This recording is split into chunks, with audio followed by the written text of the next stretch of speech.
Sandalwood is taken, it's a very interesting story. It's a tree that grows for at least 30 years. And then they cut the tree down and they use the wood for many other things, but the hardwood is too hard to use. And they actually take that and the sawdust and they steam distill an oil from sandalwood.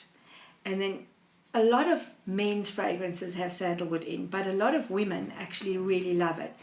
It's what I call the men's lavender, healing, very good. It's a balancer, it's calming. So if you haven't slept well, the one thing you do, if you take wood chips, you can either buy sandalwood chips or wood blocks, little ones like this.